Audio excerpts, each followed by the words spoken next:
So we just got a recent update changing some of the weapons, and in this video we're going to go over what are the 5 best loadouts to use inside Warzone right now.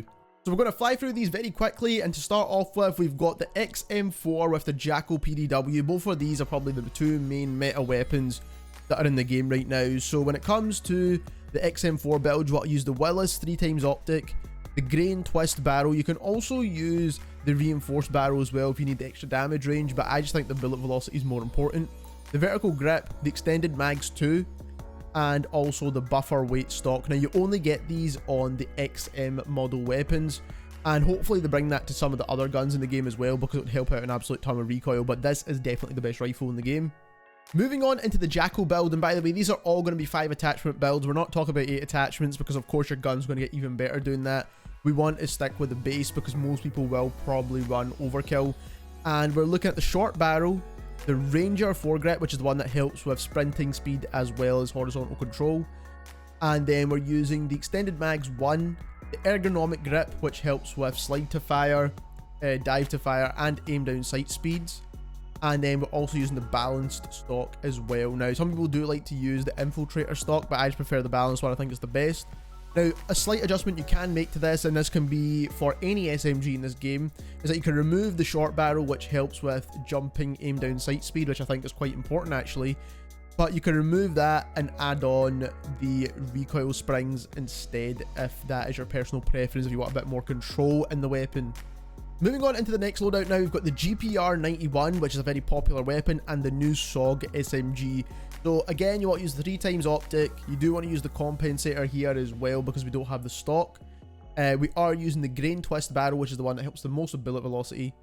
We are using the vertical foregrip because it's the best foregrip in the game, to be honest, when it comes to rifles, and the extended mags too, once again. Now, this is a very solid low recoil gun, so that's why it's quite a popular choice at the moment.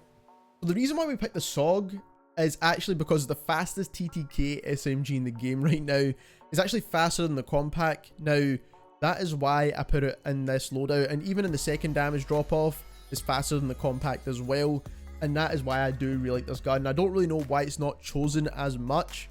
Moving on into the actual build then, we're using the Ranger foregrip once again. We're using the extended mags 2, the ergonomic grip, once again, the one that helps with the slide, dive, and aim down sight. We're using the balanced stock once again as my personal favourite, and you can actually make this gun akimbo, by the way. And we're using the recoil springs. Now, this gun does have a little bit more recoil than some of the other SMGs in the game, and that's why I recommend the recoil springs. You can go for the movement build as well if you want, but I do recommend this, and the iron sights on this gun are really clean too. The next loadout is the XMG, which is the best LMG in the game, or probably one of the best rifles in the game, to be honest. And then the Maelstrom shotgun. Now, I'm not a massive fan of shotguns, and maybe I wouldn't recommend pairing these 2 weapons together particularly, but they're both very, very good guns. So when it comes to the XMG, you do want to use the Willis 3x optic once again, as per usual. The grain twist barrel. Now, this is again the more bullet velocity one. You can use the reinforced if you prefer that.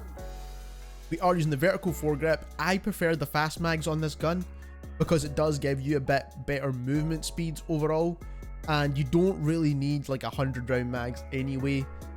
So this is a good solid choice, and it only drops the mag capacity down to 75, as you can see down here.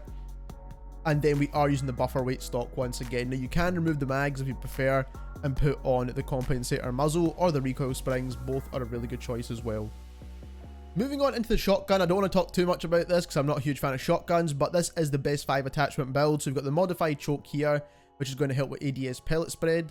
We've got the extended mags 2, which is going to give you the largest possible magazine. We've got the infiltrator stock, which helps with aim walking movement speed.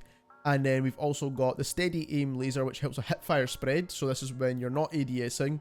And then we've also got the recoil springs as well there, because it is a semi-automatic shotgun, which does spam quite fast. The next 2 class setups are sniper class setups, and we're starting off with a KATT-AMR, which is a Modern Warfare 3 gun with the PP919. Now, a lot of Modern Warfare 3 guns are still pretty solid, but the KATT is probably the best one because it is the best sniper rifle in the game, and this is the build you need to use. And remember, they have adjusted each one of these attachments as well to kind of suit the Black Ops kind of loadout setup. So you do want to use the Spitfire suppressor, so that is the suppressor you want to use. The Zang barrel, which is the longest barrel on this gun. The Imperial quick bolt, which helps with rechambering speed. and you do want to use the LAZ-44 laser, which is going to help with aim down sight speed and aiming stability, and then the high velocity ammunition for better bullet velocity. Of course, we're pairing that with probably the best sniper support in the game at the moment, which is the PP919. Doesn't matter which sniper you use, this should be the secondary weapon that you use with it, and that is using the compensator, which is going to help with vertical and horizontal control, the reinforced barrel, which helps with damage range and bullet velocity. You can use the gain twist barrel if you want, that's just going to come down to personal preference there. Then we've got the ergonomic grip, which helps with aim down sight and sliding and diving. You've also got the balance stock there for better movement speeds, and also the recoil springs to help with recoil as well. The iron sights are super clean on this gun, by the way, so there's no need for an optic. So if you do want to swap out some of these attachments for other things like magazine attachments or a laser even, but none of these lasers help with anything useful like recoil, for example, so I think this is the best possible build. The last and final loadout is if you want to use a sniper that is from the Black Ops series. So that's the Black Ops 6 one, and the best one here is the LR762. Now, the only issue with this sniper rifle is that the damage does drop off at around 70 meters, which means that's the only distance you get a one-shot headshot. You can extend it with the long barrel to get it to around 85, but again, you're only going to get that one shot up to that distance, so that's why I prefer to get the better bullet velocity. Personally, with the gain twist barrel, you can use a suppressor here as well, because none of these muzzles actually help with anything that is going to support a sniper rifle. We are using the lightweight handguard, which is going to help with idle sway, because a lot of these Black Ops snipers just feel weird with the idle sway right now until we fix that. The quick draw grip, which is going to help with aim down sight speed, of course, one of the most important stats for snipers. And then the NATO overpressured, which helps with bullet velocity, of course. Like I said, pairing that with the compact, you can go a couple of different ways with this gun, but again, we're using the Ranger foregrip as per usual.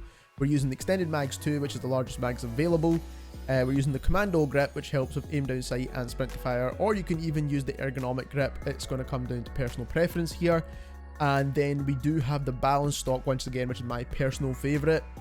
And then the recoil springs, because again, similar to the Saug, it does have a bit more recoil than some of the other SMGs in the game, so I do recommend the recoil springs over using the short barrel, but both are really good choices. If you can control recoil well, then obviously you can go for the short barrel instead. So there we have it. Those are the top 5 loadouts to use right now. If you enjoyed this video, don't forget to subscribe, and thank you very much for watching.